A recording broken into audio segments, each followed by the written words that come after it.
अस्सलाम वालेकुम नाजरीन। ड्रामा सीरियल बेबी बाजी के नेक्स्ट एपिसोड में आप देखेंगे अजरा जिसने अपनी बात मुकम्मल करके ही छोड़ी कि अगर नसीर और जमाल इस घर के लिए खर्चा देते हैं तो ये वासिफ क्यों नहीं। मगर ऐसे में फरहत की भी यही रट होती है कि वो पैसे क्यों दे। अब ऐसे में वालिदैन ने यही फैसला किया कि जमाल अजरा को लेकर अलग हो जाए। मगर जमाल कुछ कहे मुंह लटकाए वहाँ से चला जाता है तो वालिदैन आज बहुत परेशान होते हैं। सदीकी साहब तो अपनी बीवी से कह देते हैं इस घर की दीवारें ढह रही हैं और मैं इसे सहारा देने के लिए कोई भी तदबीर नहीं कर पा रहा, क्योंकि माँ बाप तो यही चाहते हैं कि घर हमेशा जुड़ा रहे, सब हमेशा के लिए एक साथ रहें। मगर अब उन्हें ये सब कुछ मुमकिन नहीं लग रहा। तो उधर अजरा अपनी हरकतों से बाज कहाँ आती है। बस आज वो बाबा का बताया हुआ अमल भी पूरा कर लेती है कि अब तो ये असर दिखाएगा। यूं ही फिर जमाल अपनी बीवी पर बहुत गुस्सा होता है। तुम्हारी इन्हीं हरकतों से तंग आकर ना उन्होंने साफ कह दिया है कि तुम अलग हो जाओ। अब ये सुनकर अजरा खुश तो हो गई, मगर अपने शोहर से कह देती है कि मैं इस घर से कहीं नहीं जाऊंगी जब तक कि इस घर का बंटवारा नहीं हो जाता। अपना हिस्सा तो मैं लेकर ही जाऊंगी, उससे पहले मुझे यहाँ से कोई नहीं हिला सकता। अब ये सुनकर जमाल को अच्छा नहीं लगता कि तुम बंटवारे की बात कर रही हो, जबकि उधर ऑपोजिट फरहत का फैसला होता है कि मैं जल्द अज जल्द वासिफ को लेकर यहाँ से अलग ही हो जाऊं। ऐसे में मेरे शोहर को खर्चे का पैसा भी नहीं देना पड़ेगा और मैं अलग घर में अलग से सुकून से भी रहूंगी। क्योंकि अगर उसे इतना एहसास होता तो वासिफ को वो जतलाती कि हाँ, उसे अपने वालिदैन के लिए खर्चा क्यों नहीं करना चाहिए। जब बराबर का हर कोई कर रहा है तो उसे भी करना चाहिए। मगर इसकी सोच तो उसके बरअक्स ही होती है।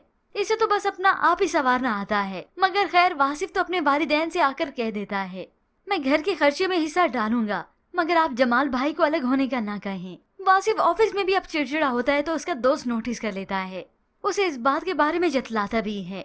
मगर वो क्या बताए कि एक तो बीवी सारे मसले लेकर उसकी झोली में डाल देती है और ऊपर से सारे फसाद की जड़ अजरा भाभी कोई भी मौका फसाद करने का हाथ से जाने नहीं देती। अब ऐसे में फरहत बजाय इस बात को समझती वो अस्मा के आगे आकर कह देती है कि वासिफ तो मुझे कसूरवार ठहरा रहा है, जैसे सारा कसूर ही मेरा था। अब ऐसे में वलीद भी घर के माहौल से अच्छी तरह वाकिफ है, उसे भी मालूम हुआ और सुनकर बहुत दुख होता है। ऐसे में वो ये बात समन से शेयर करता है मैंने तो सोचा था पिकनिक के बाद घर का माहौल कुछ दिनों तक तो बेहतर रहेगा, मगर अजरा भाभी के होते हुए ऐसा कुछ नहीं हो सका।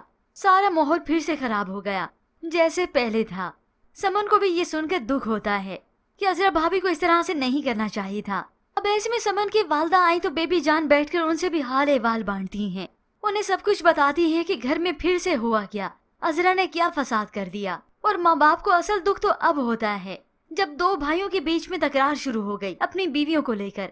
एक कहता है कि उसकी बीवी गलत है तो दूसरा कहता है उसकी। अब ऐसे में दोनों भाइयों में तकरार हो, कोई झगड़ा हो, इससे पहले ही तो वालिदैन ने यही फैसला किया कि अलग हो जाएं। अब ऐसे में बेबी बाजी को ये दुख अंदर ही अंदर से खाए चला जाता है। वो नमाज पढ़कर हटी तो उनकी तबीयत खराब होने लगी। अस्मा वहाँ पर आई तो अपनी सास की ये हालत देखकर उनके हाथ मसलने लगी। अम्मी अम्मी जान क्या हुआ है। मगर बेबी बाजी कुछ ही लम्हे के बाद वहीं पर ही बेहोश हो जाती हैं। अब इमरजेंसी की सूरत में उन्हें अस्पताल लेकर जाएंगे और फिर तब भाइयों का एहसास होगा कि हमारी बीवियों की वजह से ये सब कुछ क्या हो रहा है। अब एट द एंड अलग होने की बात जो भी आएगी तो ये फरहत ही होगी जो वासिफ को लेकर अलग हो जाएगी, या फिर हो सकता है वालिदैन ही वासिफ को इसरार करें कि वो अलग घर में रहे ताकि इस घर में खामोशी रहे।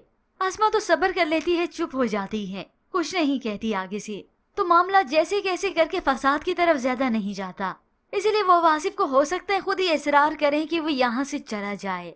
जो कि व्यूअर्स आप आने वाले एक साथ में ही देखेंगे कि वासिफ अलग घर में रहेगा और तब भी इस फरहत को इतराज होगा कि अपने माँ बाप के पास ये वासिफ जाता क्यों है। खैर व्यूअर्स, ये सीन्स तो आप आने वाले एक साथ में ही देखेंगे।